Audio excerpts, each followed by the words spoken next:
আপনি যে ভিডিওটি দেখতেছেন এটা প্রচুর রেয়ার ভিডিও, মানে এটা ইউটিউবে আছে কিনা আমি আমার জানা নেই। এটা আজকে ঘটনাটা একটা কোইন্সিডেন্ট বলা চলে, ঘটে গেছে। এটা যে এটা চিল গুড্ডি, মানে এটা মানে বাজারে পাওয়া যায় যেহেতু গুড্ডিগুলা, সেই ঘুড়ি এটা। আর যেটা দেখতে পারতেছেন আরেকটি পাশে, ওটা বাস্তবে চিল, মানে একটি চিল।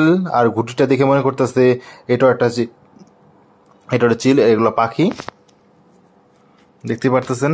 সেই চিলটা মনে করতেছে এটাও চিল, বারবার এটাকে অ্যাটাকিং করতেছে। আমার হাতের কন্ট্রোল দেখতে পাচ্ছেন।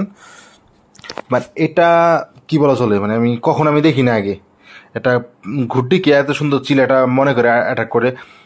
পুরো সম্পূর্ণ ভিডিও আমরা নিতে পারি নাই বা নেই বলে চলে, বা ক্যামেরা তো সম্ভব না। রাত্রে আরও অনেক চিল আসছিল। ঘুটিটা আপনি লাস্টের দিকে দেখবেন ছিঁড়ে গেছে। আবার ঘুটি যখন ঠিক করছি তখন এরপর আবার চিলে অ্যাটাক করা হয়েছে। দেখা যাচ্ছে চিলটা করতেছে কি চারপাশ ঘুরে আবার আসতেছে, আবার অ্যাটাক করতেছে, মানে একবার অ্যাটাক করতেছে না। আপনি দেখেন পুরো ভিডিওটা তাহলে বুঝতে পারবেন। আর ভয়েস ওভারটা পরে দেওয়ার কারণ হচ্ছে কথাগুলো অনেক ডিস্টার্ব হয়ে গেছিলো, বাট এর জন্য আমি ভয়েস ওভারটা পরে দিয়ে দিচ্ছি। ভয়েস ওভারটা আবার কয়ে গেলো চিল আছে, দেখবেন আসবে আবার ঘুরটি যখন উড়ে দেখতে পাচ্ছেন। এই যে আবার দেখেন, এই যে চিল চলে আসছে আবারও ঘুটির উপরে, মানে জোস লাগতেছে এত। মানে ক্যামেরাতে অত সুন্দর লাগে না সবকিছু দেখতে, এটা আপনারা সবাই জানেন, বাট বাস্তবে দেখতে খুবই সুন্দরতা লাগতেছে। কারণ ক্যামেরাতে জিনিসটা অনেক ছোট ছোট লাগতেছে, বাট বাস্তবে জিনিসটা দুটোটাই বড়।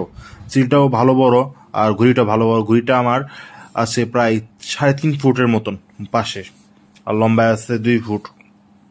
তো মোটামুটি ভালো বড় ঘুড়ি বলা চলে। আর আমার থেকে প্রায় এটা আছে 40 ফুটের মতন উচ্চতায়। তো ক্যামেরায় এত ছোট হবে, এটা আর বেশি হতে পারে উচ্চতা, কিন্তু চিলটা জোস লাগতেছে। দেখতে পাচ্ছেন চিলটা ঘুরে ঘুরে কিভাবে এই ঘুড়িটা উপরে করতেছে, যে আবার ঘুরতেছে। এটা আরেকটা চিল, ওটা না, আরেকটা সেও চারপাশ দিয়ে ঘুরে এই ঘুড়ির উপরে অ্যাটাক করে আবার চলে যায়, ঘুড়ি কিছু না করতে পারলেই। দেখে সারা এই চিলগুলা করতেছে কি বারবার ঘুরতেছে চারপাশ দিয়ে, আর চারপাশ দিয়ে ঘুরে ঠিক ঘুটিটার উপরে অ্যাটাক করে। বা লাস্ট টাইম আমি ভিডিওটা আমি দেখি যে অ্যাটাক হয়ে গেছে। অ্যাটাক মেবি না, অ্যাটাক এখন হয় নাই।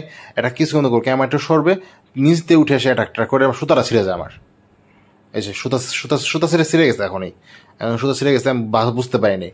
এই যে দেখছেন সুতা ছিঁড়া, বুঝতে পারিনি যখন দৌড় দিব। যখন বুঝতে পারলাম তখন দৌড় দিলাম। ভারী গুটির কারণে সামথিং টাইম ওয়েট ছিল, মানে এটা চিলাইসে মানে সুতা টানটা দিয়ে চলে গেছে, চিলটা সরে গেছে। খুব রেয়ার জিনিসটা।